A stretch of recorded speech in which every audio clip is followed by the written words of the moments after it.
yan yung mga forma nila. So may mga maghuhukay pa silang ginagawa dito. So lalagyan na lang din nila dito ng mga mga box girder kung ano mang ilalagay nila dito.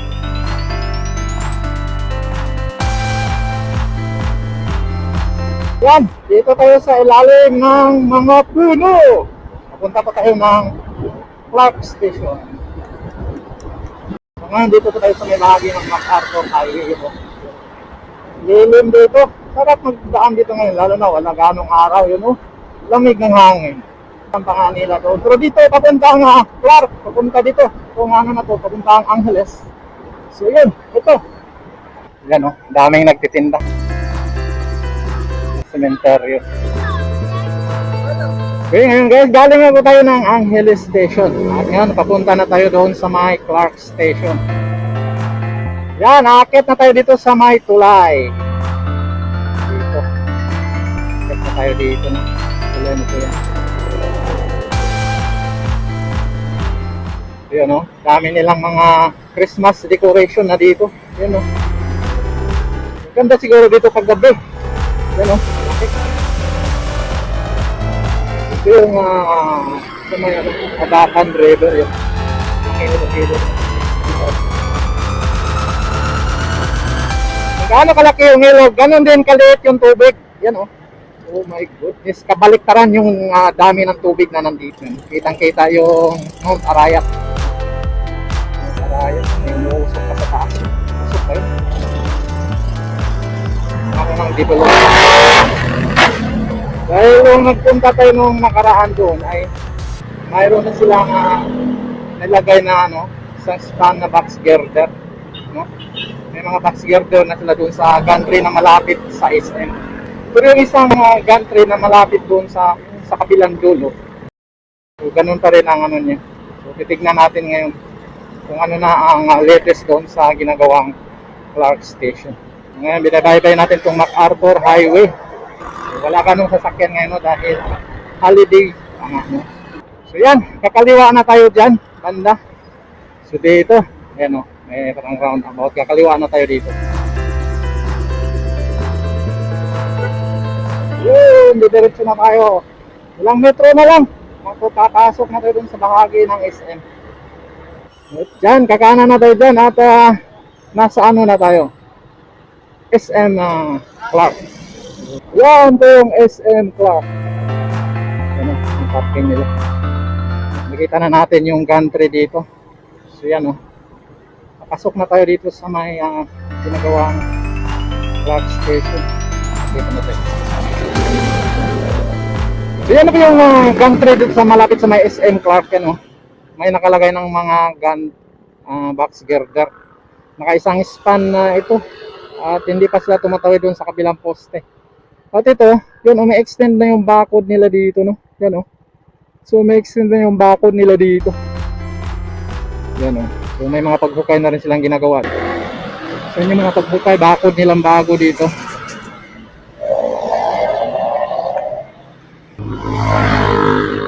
Ito yung gantry dito. Yan. Kita natin na yan So nakaano na ito yung gantry nila.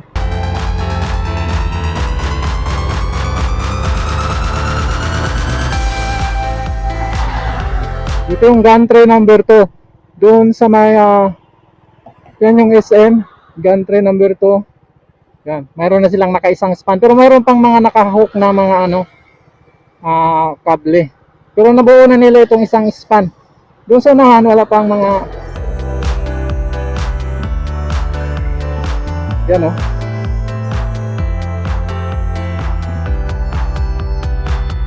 So dito sa unahan wala pang mga box girder pero marami ng equipment dito. Yan kita natin yung mga equipment at halos marami na silang nagawang poste. Natapos nila yung ibang mga poste dito. Yan yan yung mga forma nila. Yan So may mga maghuhukay pa silang ginagawa dito. Yan At nakikita natin yan So yung iba nasa per head pa yung ginagawa nila dito. Yan Yan yung mga molding nila para sa mga poste. Yan oh, dami. Hanggang doon yan. So, yan oh. So dito, halos sa ano na yung mga poste nila dito, no? Ano? So, ang dami ng mga poste nila dito. Yan, ibayin na natin ito. Yan o. So dito makikita natin ito. So, lalaki ng mga poste dito, ang taas. Yan o. Kitang kita natin yung ginagawa nilang mga poste dito. Yan. At yan o. So, ongoing yung poste dito, ang bahagi, andito na sila sa bahaging ito. So dito, naglalagay na sila ng ano dito para sa per head. Yan oh. So, mayroon ng molding sa taas. Yan oh.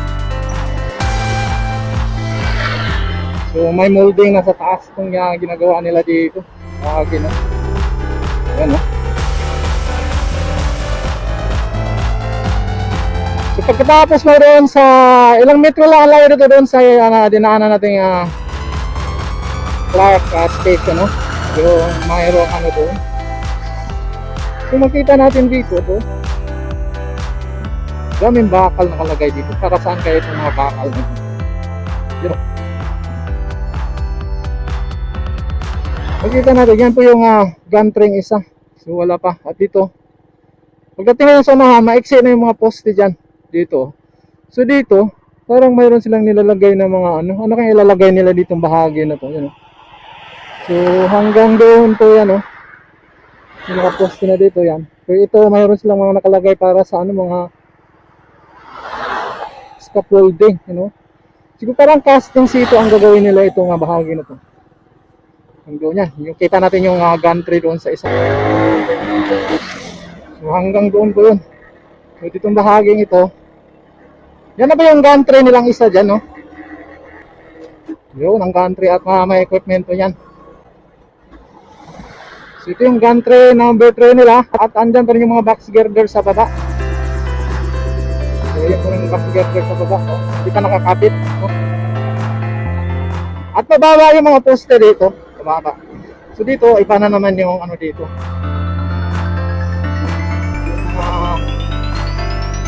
Per head dito. Kita natin yung mga per head dito. Yan, ang baba ng mga poste dito. So tapos na yung mga per head dito. Kakaiba nga yung per head dito, no? Yung nakikita natin sa may bahagi ng SMA. Sa may bahagi ng ginagawang MRT7. So parang mga ganyan yung mga per head niya. So, hanggang doon na yan. Dito. So halos makompleto na yung mga poste dito, no? Kung mayroon man silang mga ginagawa dito, sa ano na, nasa mga per head na. Dito, kita mo, ayun, mga per head na rin. So, mula, mahaba-haba po itong mga, mayroon silang mga per head na ganito. Para, mga tawag yung per head na. So, makikita mo talaga yan doon sa ginagawang viaduct ng MRT7. Mga ganyang klaseng per head yan. So, ilan na lang yung poste ang naglalagyan nila ng per head yan. So, mga ano yan. So, yan o. Per head nila dito.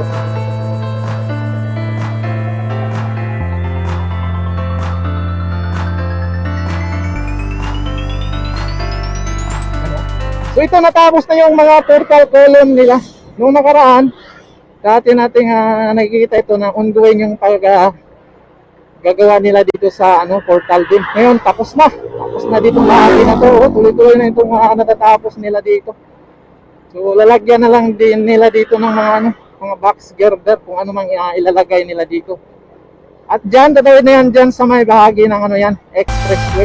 Yan oh. So makita natin yung mic frame dyan. So tataas ng mga poste dito.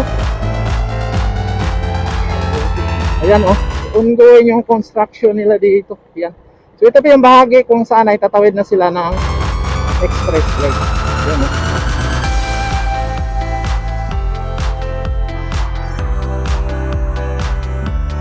So kung makikita natin, tapos na yung pinaka box girder o pinaka dulo ng dalawang poste. Yan oh. So, yun sinasabi ko dati na kamukha lang din siya ng ano, isang segment ng box girder, yung sa ibabaw ng poste nitong dalawang para sa cantilever bridge. Natatawid dito sa may expressway. Yan oh. So, makita natin yung dito. So, itong isa na to, mukhang sisimula na nila dito yung para sa ano, yan oh.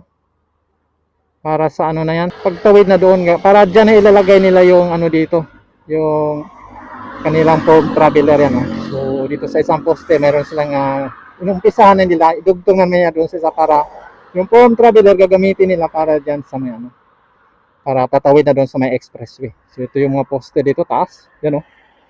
Hanggang doon yan. So, nung wala doon, tuloy-tuloy na yung mga poste, no? Ilan na lang yung wala pang mga pierhead. Halos lahat may mga pierhead na. So, nakaantay na lang yan kung ano nga ilalagay nila dito. Yan. Gabi. So, siguro ito, magkakas na rin sila dito ng ano. Yan, oh. So, ito yung natatapos na nila na sa ibabaw ng support nitong para gawing cantilever bridge. At nakita natin yung gagamitin nila para sa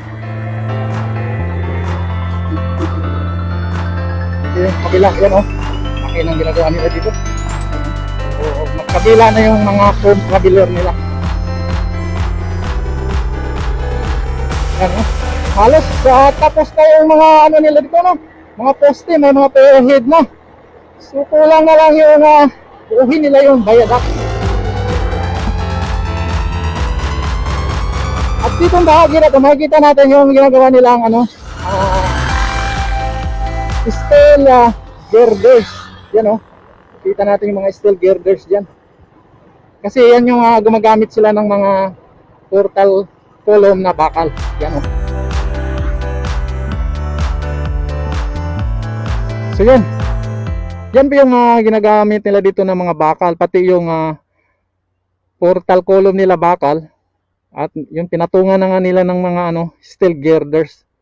At mukhang mayroon ng ano tawag dyan, mga nakabuhos na simento na yata dyan sa may ano na yan. Sa may bahagi ng ano na yan, steel girders. Yan o. So hanggang doon na yan. Yan o. Hanggang doon na yan, pagtawid doon sa may expressway. At sa direksyon na yan, papunta na yan doon sa may underground station ng Clark. Yan o. So mabilis lang to. Dahil bakal nga ang ginagamit nila, mas mabilis lang siyang iporma o gagawin. Tapos na agad yung bahaging ito. Kumpara doon sa mga concrete na yan, oh.